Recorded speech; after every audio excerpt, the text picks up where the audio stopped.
According to Everett Rogers' diffusion of innovation theory, innovation is spread through social networks, people talking to people.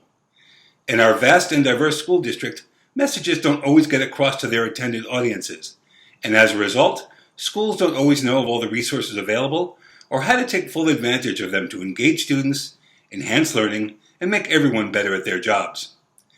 Rogers developed a blueprint for innovation that continues to have success in the fields of health and marketing, but has not been widely adopted for K-12 education.